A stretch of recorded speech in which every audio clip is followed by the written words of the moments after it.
Yeah, she's a runner. I'm here again with another beautiful Kawasaki Eliminator ZL900.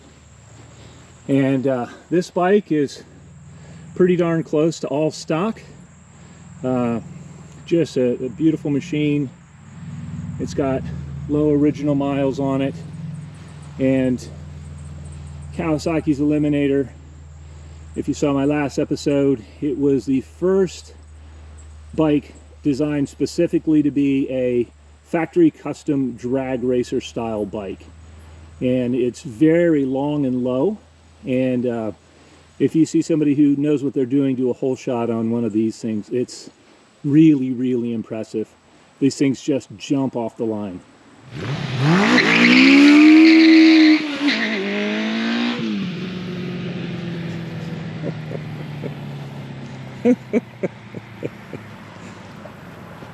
That's how they're supposed to be ridden. The styling really took precedence on this bike over functionality and design purpose. This was a bike specifically designed to look good and to get down the strip quickly. They're a rush to drive just because of the way they make power. Very, very torquey, very short gearing. The nice thing is they also have a 6th gear, so it's tolerable at highway speeds, unlike some of, well, specifically the VMAX was a little bit short-legged on the highway. Yeah, what a neat machine. And these bikes have the 900cc liquid-cooled motor from the Ninja, but the gearing is different on them. It's really optimized for the drag strip. And they're also the tuning. The cam tuning is a little bit different and designed for low end and just punch off the line. And compared to the 900 Ninja, these things feel much faster. I know the Ninja has higher top end in stock form, but really in almost any other type of race other than flat out top end, the Eliminator comes out on top. This bike even has the break-in sticker on the tachometer still, and it's got just over 20,000 miles on it.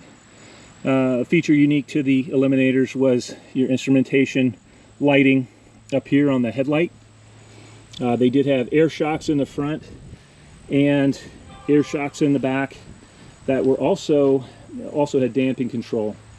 They have one of the best stocks, the best sounding stock exhaust systems ever produced, and they don't sound like anything else. They sound mean straight from the factory.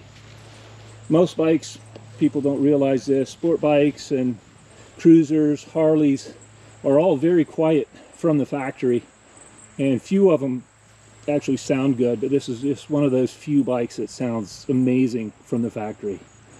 What a cool machine. The sound on this one is a little bit different. This one has the full airbox on it.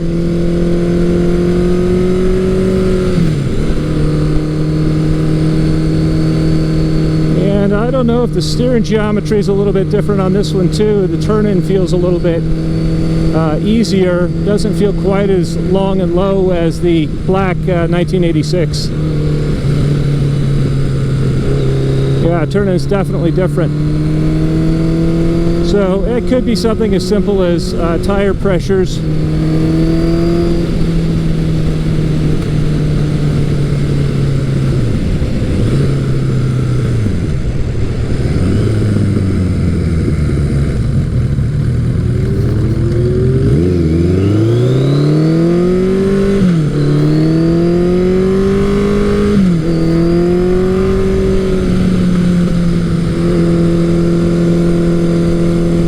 Previous owner of this bike actually claimed to ride a quarter mile that was in the 10-second range, which is honestly super impressive.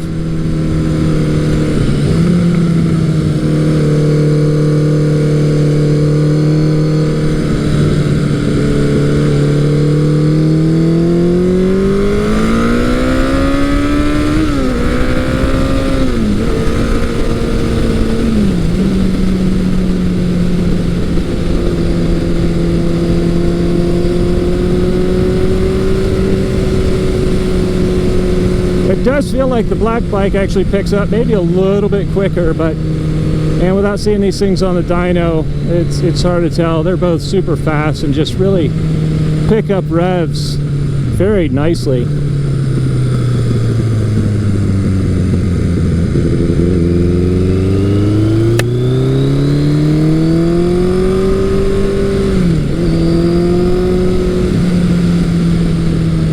Brakes on this bike actually are a little bit better than the black bike as well.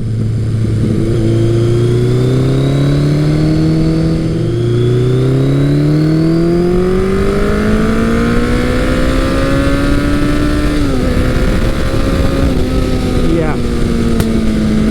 Woohoo!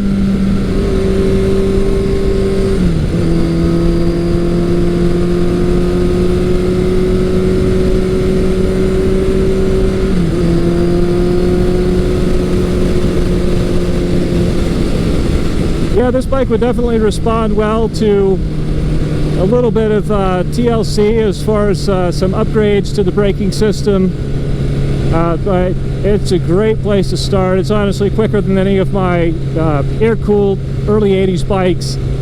Definitely a step up performance-wise, and the handling is surprisingly not bad. It takes a little bit of getting used to with the long and low chassis, but it does turn in the corners pretty well. But it is a comfortable bike. I'm surprised at the comfort level on this machine. It's the seat is long front to back, and so it just gives it a nice flat, comfortable place to sit.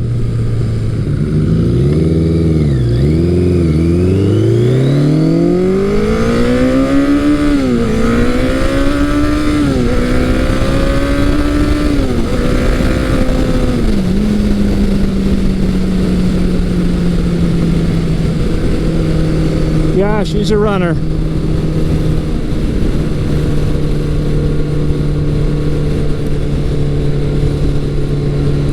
Yeah, and with a motor and power output that's that addictive and with that much fun off the line, it's not surprising that these bikes just get terrible gas mileage.